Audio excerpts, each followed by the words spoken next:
เ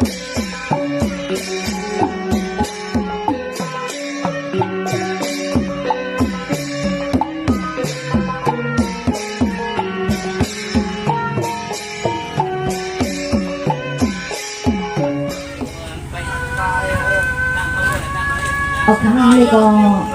ก็ยังความมั่งในคานอดีไซน์ปางเขาค่ะดีอยู่เดินตีในคานี้อะไรยังความมาดีค่ะเขาก็เป็นน้องสามเงินสิมือเจ้าในคานอทางห้องหมักผักปั้นฮาลีดีกินหวานให้กันขึ้นใหญ่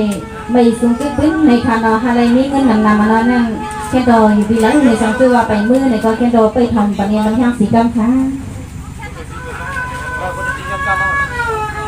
ย้อนไปก่อนหน้าเองมาที่กันในก็พี่ด้วยที่กันในสังมากันไม่ข้าตีมีถอดกระบาดำก็น่าพี่ใส่พังนะก็เพียงพี่มีที่ก็ดังทามาใส่ข้อสุดมาข้าความหวังสามน้อยยามในนอ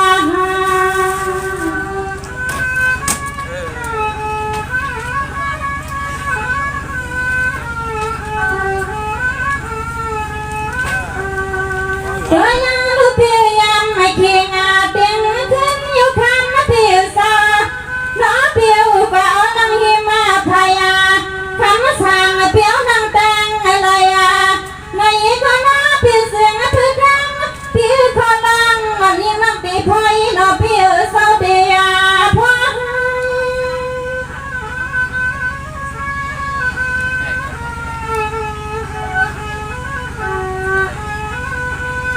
ข้ามาเพียงอ่านผูก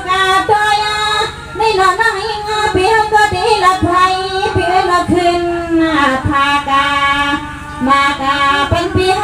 นอพี่พังขิงติงขึ้นเย็นนี่นอพี่นอ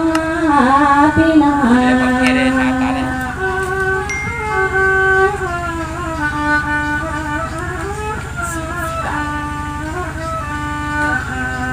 ซึ่งวันนี้ที่ดูพี่ใส่สั่งปั้นก็เป็นเพีย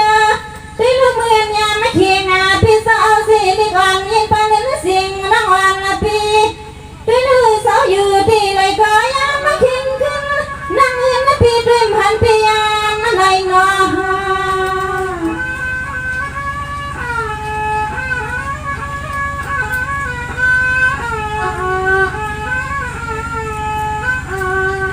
นี่ก็ได้พี่ยามนั่นก็พี่เสียงพี่นอนสองพาพี่เขียยุนมีปายังนอพี่วางไปน้อพี่พานอนพี่มือกายในก็น้อพี่ที่นั่นปันเพียงก็กลัวสั่นเพียงนินน้อพี่เจ้าเปียงนี้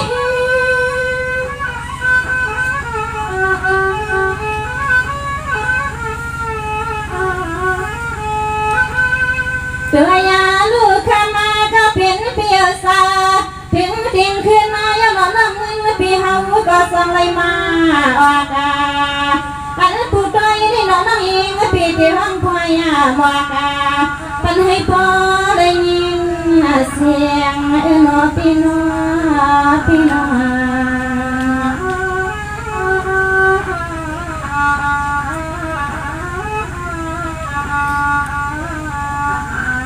สังไม่ดีที่ลูกพี่สมัยพังก็เป็นพี่ที่ลูกที่อยู่ที่เก่าก็มาพี่เดินที่พี่ซื้อมีนาเมกาพี่เมืองวันพี่เมืองเพียวเมืองสัตทีหลวง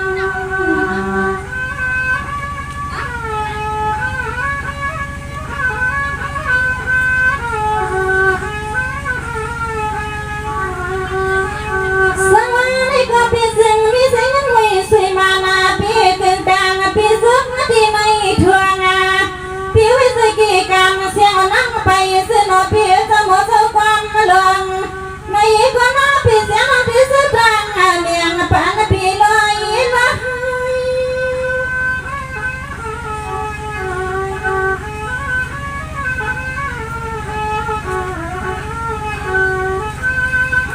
ข้ามาก็เป็นพี่น้อปอยในซึ่งให้เพื่อเป็นที่มัดที่กลาง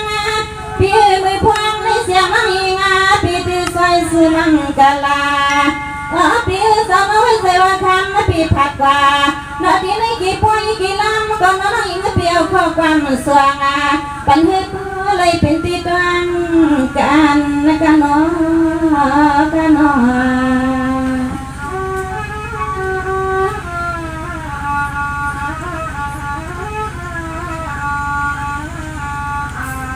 สวัสดีพี่สายพันธุ์เขาเป็นพี่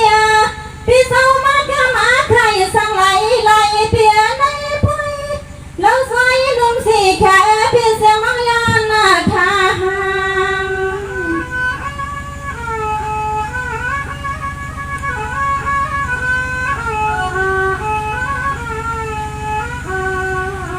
สวัสดีลูกพี่เมื่อยามเศร้าพี่สาวสู้ภากาพี่กี่กำเสียนอเอาเมื่อยามนาฮันกี่กำวันพี่อันใจสู้ปานาอันนั้นการพี่เสียงขึ้นกันพี่น่าเสียงที่สุยานาเมียงปันให้เสียสิ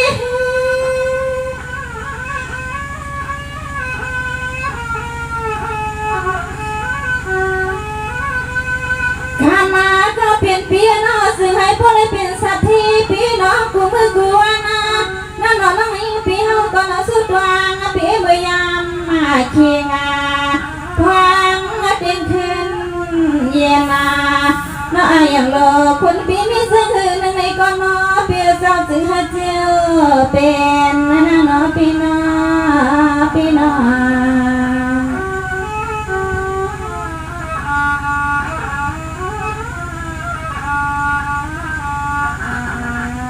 สังอาในพี่สังอาพี่สมาใครพี่นั่นใส่ไม้ได้วังพี่ลันสุดอันก็จะให้สิวังน้อนของพี่สมายันใส่สุดแทน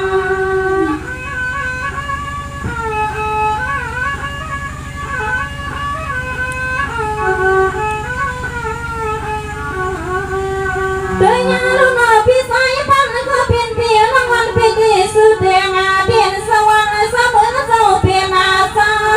น้าเจ้าผัวเจ้าไหนเจ้าเป็นอาเจ้าน้าพี่สามสวยมาพี่สามก็ไม่พี่สามแก่มา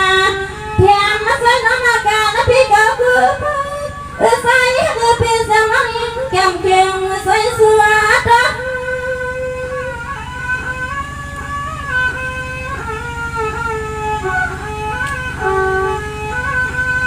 ตัวยาลูกน้าลงมุงลังวางเปียวสู้ดังลังสังกาน้าเปียให้มันหลุดหามาให้พวกเขาเหมือนข้อความมานั่งสู้ทากามากาปันเปียวคำขึ้นในก่อนน้อเปียซึ่งให้พวกเมียนยามเนี่ยน้อปีตามยาเปียมีไม่มีจีนานา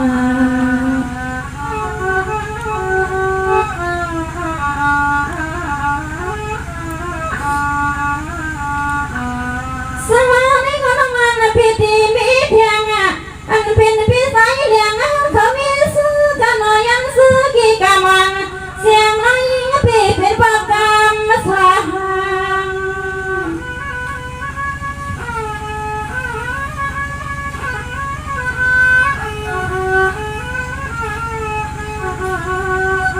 สวัสดีก็พี่สายเลี้ยงละหนอพี่นั่งข้างเขาเพียงพี่สาวบางสางพี่หลงแล้วก็วันมือในกว่าน้าอย่าให้มีไม่มีวางวางให้สองก็จะให้พ่อแข่งกันน้ายิงพี่ที่สุยันเมียงปันป้าน้าพี่ปานนะป้า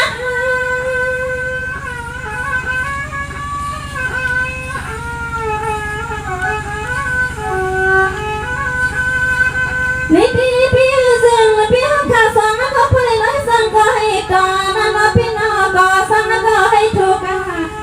ผู้กาสั่งก็จะให้ผมอยากนาเปียให้มันกัดเหมือนกับว่ามันเสียงมันสวย